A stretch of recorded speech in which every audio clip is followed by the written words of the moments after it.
Assalamualaikum warahmatullahi wabarakatuh.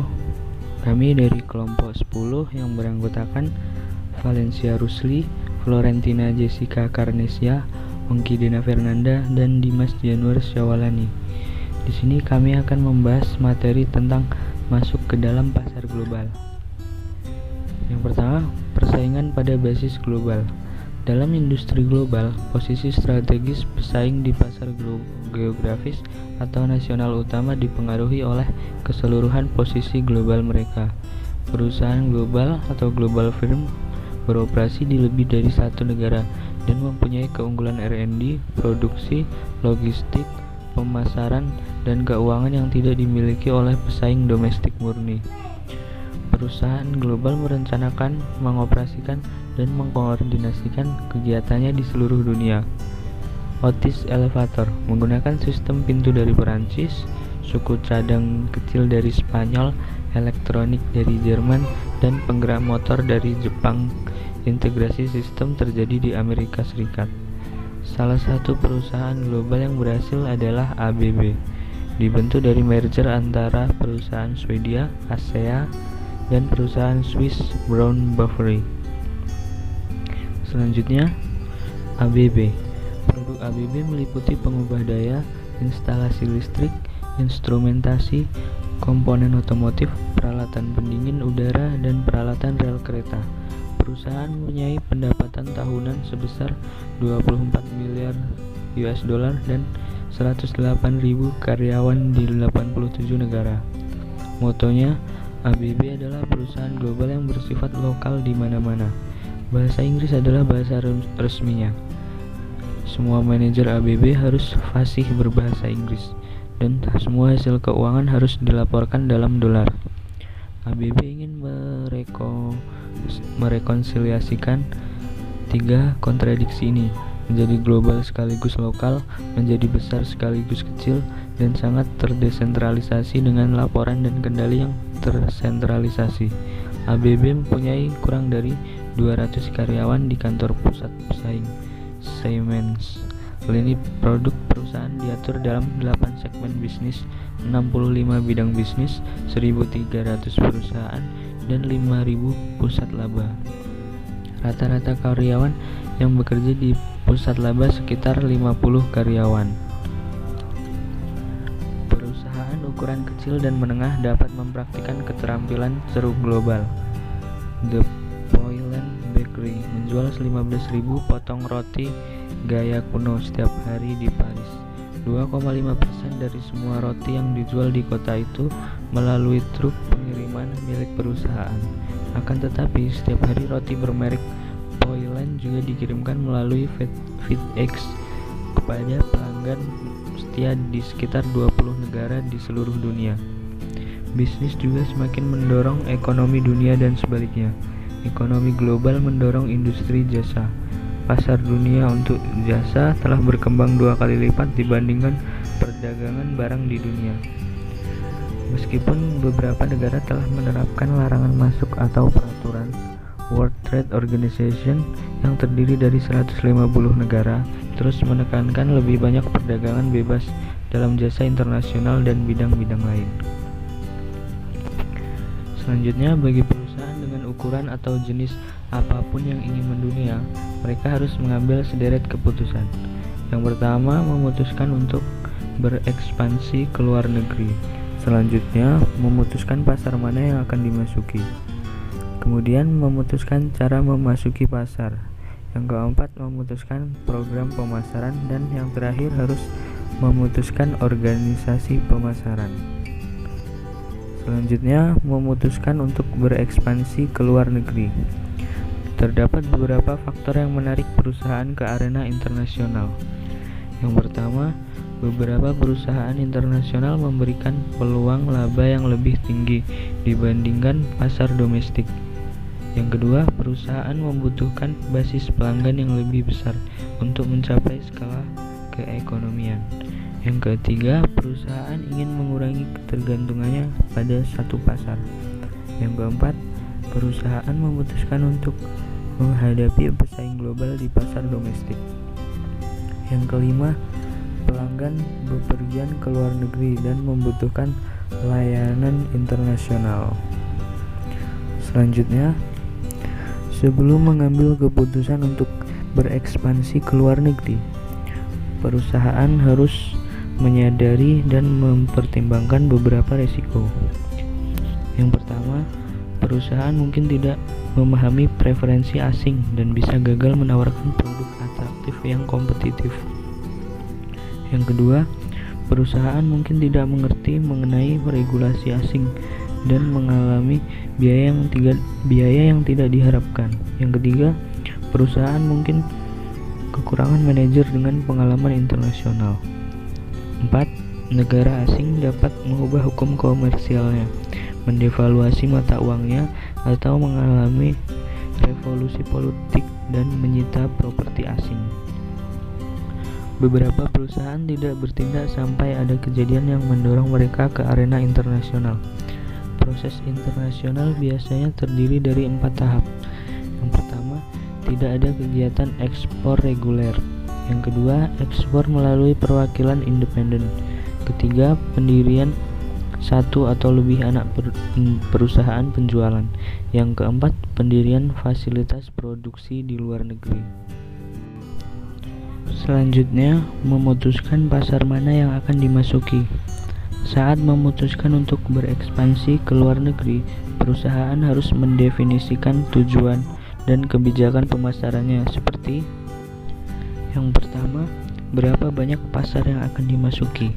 Perusahaan harus memutuskan berapa banyak negara yang akan dimasuki dan berapa cepat mereka berekspansi. Strategi masuk yang umum adalah pendekatan air terjun, memasuki negara secara bertahap dan berurutan, dan pendekatan semburan, memasuki banyak negara sekaligus. Yang kedua, pasar negara maju versus pasar negara berkembang. Salah satu perbedaan dan paling menonjol dalam pemasaran global adalah perbedaan antara pasar negara maju dan pasar negara berkembang. Kebutuhan dunia baru atau dunia berkembang yang belum terpenuhi mempresentasikan pasar potensial yang besar bagi makanan, pakaian, tempat berlindung, elektronik konsumen, peralatan rumah tangga, dan lain-lain. Pemimpin pasar bergantung pada pasar negara berkembang untuk mendorong pertumbuhan mereka.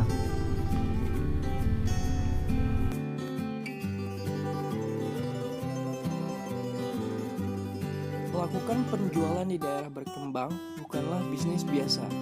Ada batasan perbedaan ekonomi dan budaya. Infrastruktur pemasaran mungkin hampir tidak ada dan persaingan lokal bisa sangat kuat.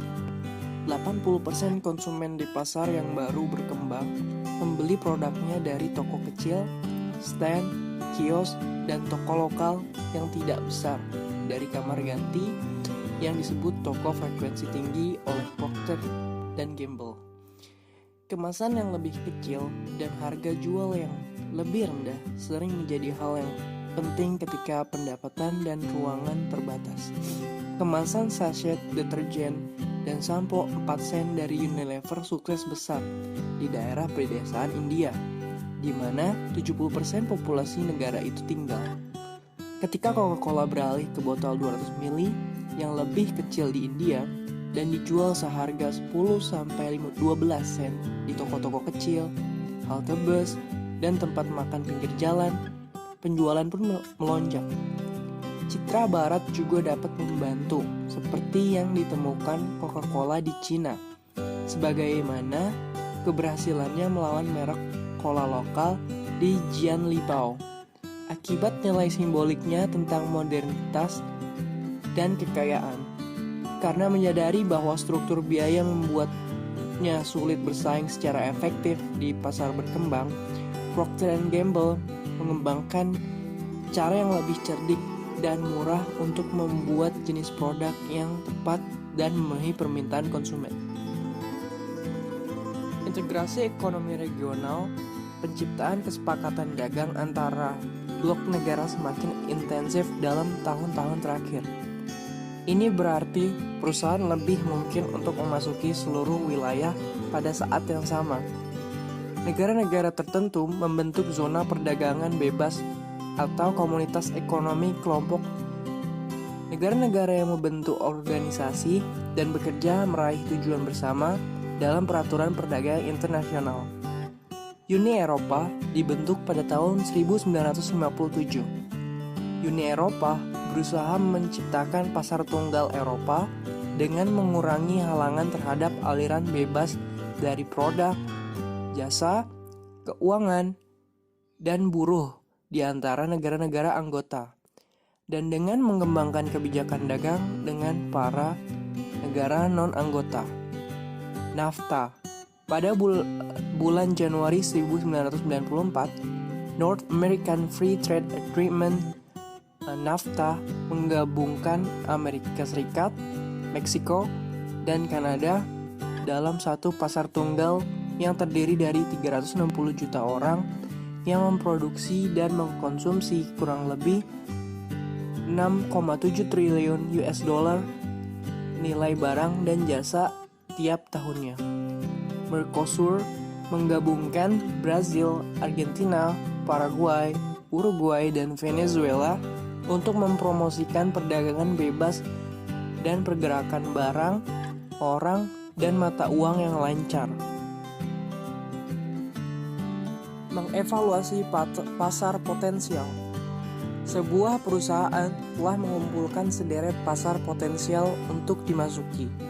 Bagaimana perusahaan itu memilih di antara mereka? Banyak perusahaan lebih suka menjual ke negara tetangganya karena mereka memahami negara itu dengan lebih baik dan dapat mengendalikan biaya mereka dengan lebih efektif. Tidak mengejutkan bila dua pasar ekspor terbesar Amerika Serikat adalah Kanada dan Meksiko, atau perusahaan Swedia pertama kali menjual ke negara Skandinavia, tetangga mereka. Seringkali masuk akal bagi perusahaan untuk beroperasi di sedikit negara dengan komitmen dan penetrasi yang lebih dalam di masing-masing negara tersebut. Secara umum, perusahaan lebih suka memasuki negara-negara yang satu, mempunyai peringkat lebih tinggi dalam daya tarik pasar. Yang kedua, yang risiko pasarnya lebih rendah. Lalu ada yang ketiga, di mana perusahaan memiliki keunggulan kompetitif di tempat tersebut. Memutuskan cara memasuki pasar. Setelah perusahaan memutuskan untuk membidik negara tertentu, perusahaan harus menentukan cara masuk yang terbaik. Pilihan luasnya adalah ekspor tidak langsung. Ekspor langsung melisensikan joint venture dan investasi langsung. Ekspor tidak langsung dan ekspor langsung cara normal untuk terlibat dalam pasar internasional adalah melalui ekspor. Perusahaan umumnya mulai dengan ekspor tidak langsung. Seringkali produk pokok seperti buah atau kacang dan sebagian di bawah kendali administratif mereka. Perusahaan manajemen ekspor setuju untuk mengelola kegiatan ekspor. Perusahaan ekspor tidak langsung mempunyai dua kelebihan. Pertama, investasi lebih kecil guna mendapatkan upah. Perusahaan tidak harus membentuk departemen ekspor, tenaga penjualan luar negeri, atau sejumlah kontak internasional. Kedua, risiko lebih kecil karena perantara pemasaran internasional membawa pengetahuan dan layanan pada hubungan tersebut. Penjual akan lebih sedikit membuat kesalahan. Menggunakan strategi web global. Perusahaan ini menyesuaikan situs web mereka untuk menyediakan konten dan jasa yang spesifik bagi suatu negara ke pasar internasional mereka yang paling potensial. Idealnya dalam bahasa lokal. Jumlah pengguna internet meningkat cepat ketika biaya akses menurun. Kandungan bahasa lokal meningkat dan infrastruktur meningkat. Melisensikan. Lisensi adalah cara sederhana untuk terlibat dalam pasar internasional. Pemilik lisensi menerbitkan lisensi bagi perusahaan asing untuk menggunakan proses manufaktur, nama dagang, hak paten, rahasia dagang, atau hal berharga lainnya untuk mendapatkan komisi atau royalti. Pemberi lisensi masuk dengan risiko kecil. Pemegang lisensi mendapatkan keahlian produksi atau nama produk atau merek terkenal. Terdapat kelemahan utama pada lisensi. Pemberi lisensi mempunyai kendali yang kecil terhadap pemegang lisensi daripada yang dimilikinya atas fasilitas produksi dan penjualannya sendiri. Jika lisensi sangat berhasil, perusahaan menyerahkan labanya ke pemegang lisensi.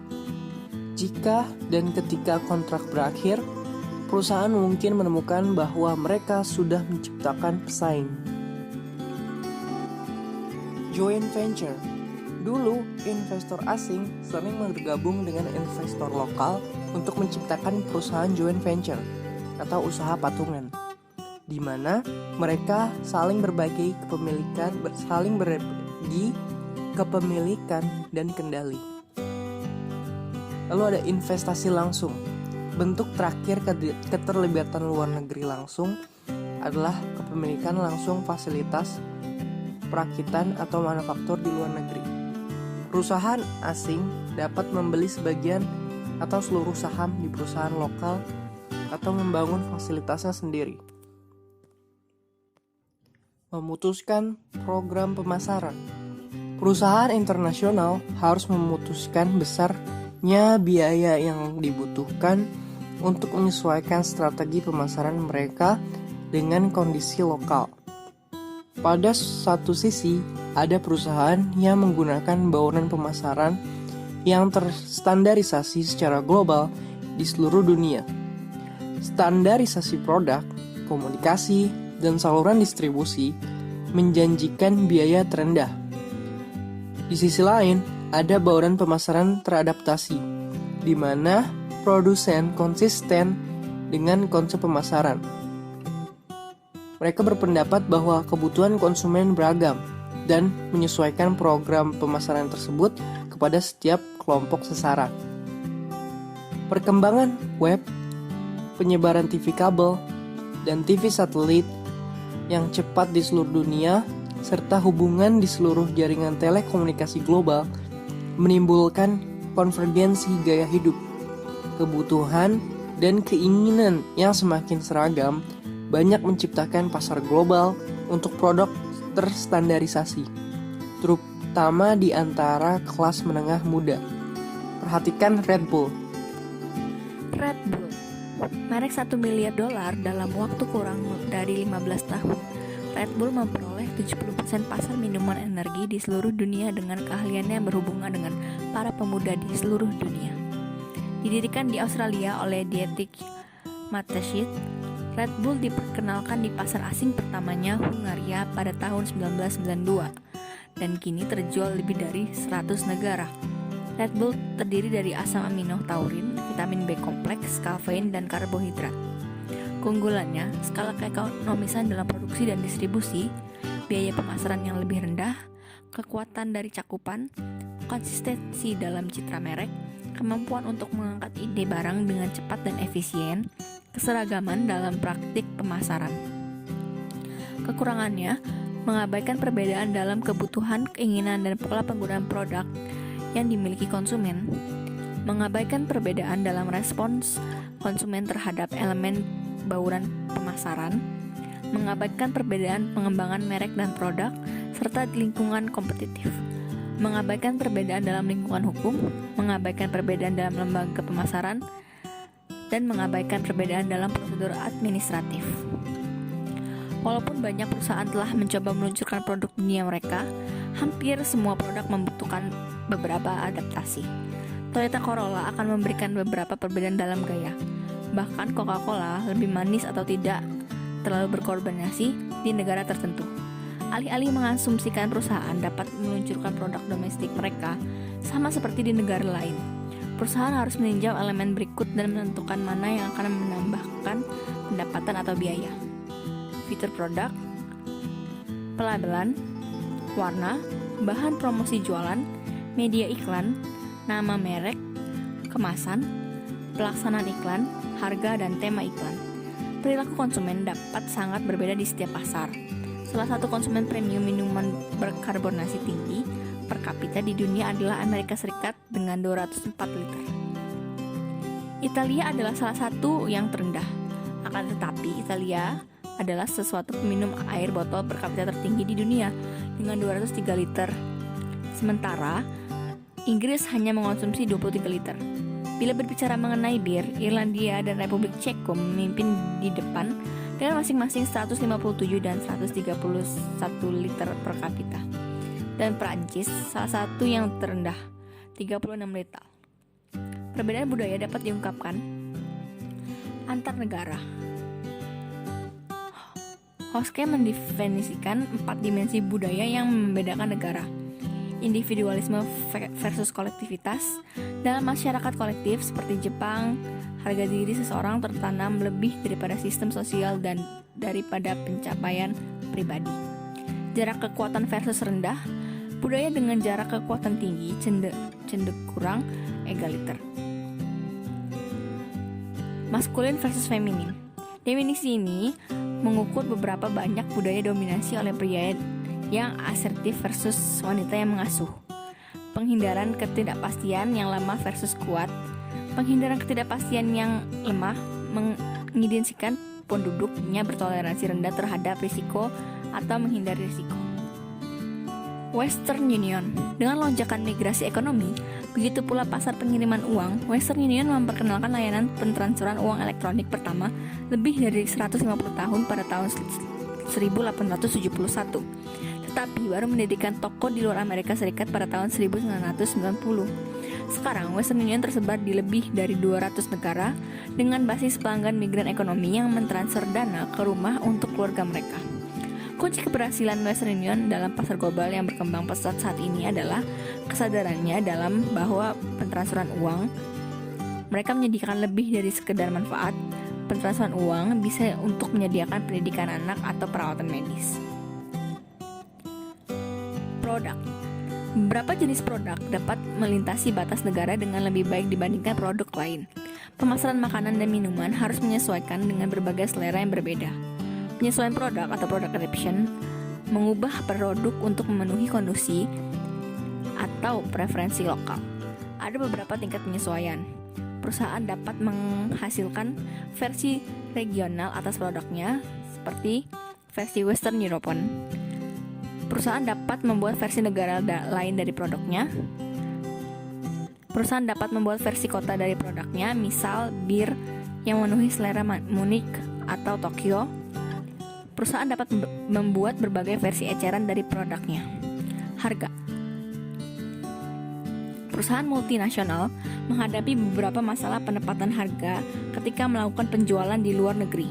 Mereka harus berhadapan dengan eskalasi harga, transfer harga, dan dumping, dan pasar abu-abu. Ketika perusahaan menjual barang mereka di luar negeri, perusahaan tersebut menghadapi masalah eskalasi harga.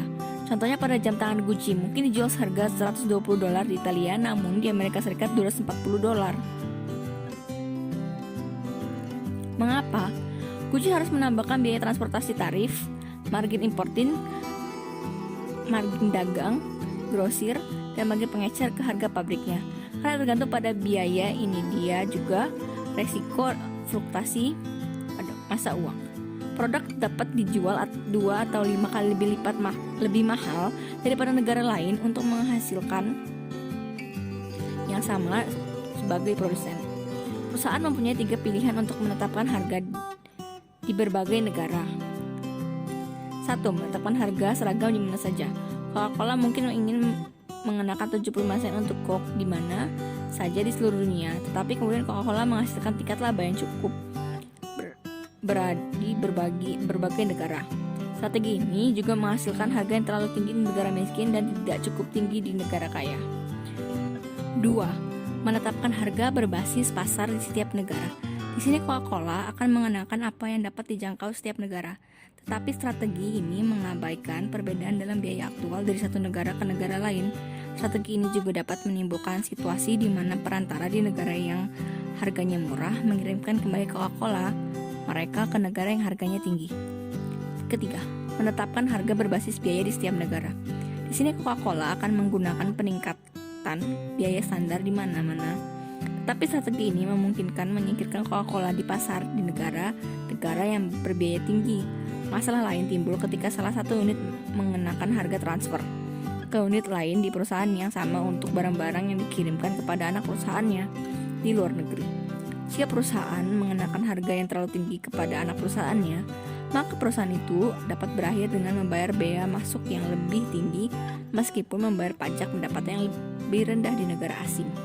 Jika perusahaan menggunakan harga terlalu rendah kepada anak perusahaannya, perusahaan itu dapat dituduh melakukan dumping, yaitu mengenakan harga yang lebih rendah daripada biayanya atau lebih rendah dari harga yang dikenakan di pasar domestiknya untuk memasuki atau menanakan pasar. Pasar abu-abu. Riset menunjukkan bahwa kegiatan pasar abu-abu, penjualan produk bernama dagang asli melalui saluran distribusi yang tidak dapat izin resmi dari produk atau pemilik merek. Cara mengatasi pasar abu-abu. Yang pertama, mengatur distributor melalui peningkatan harga ke distributor harga murah. Yang kedua, mengubah karakteristik produk atau jaminan layanan bagi berbagai negara. Bertelsmann. Di Ukraina, di mana rata-rata orang menghasilkan $8.000 per tahun dan hanya ada sedikit toko buku yang letaknya berjauhan. Klub buku gaya lama mengikuti popularitas besar. Raksasa penerbit buku Jerman, Bertelsmann, melihat penurunan pada unit buku bulan ini dan persatuan pembaca di Amerika Serikat dan Eropa. Judul buku Klub Family Leisure bernilai di bawah $5. Misalnya untuk mempertahankan biaya agar tetap rendah, Bertelsmann mengirim buku ke kantor pos di mana pelanggan dapat mengambilnya. Penciptaan ke depan atau forward innovation adalah menciptakan produk baru untuk memenuhi kebutuhan di negara lain. Negara yang belum berkembang memerlukan makanan dan protein yang tinggi, yang harganya murah seperti Quaker Oats, Sweet, dan Monsanto telah meneliti kebutuhan gizi negara-negara ini, memformulasikan makanan baru dan mengembangkan kampanye iklan untuk mendapatkan percobaan dan penerimaan produk.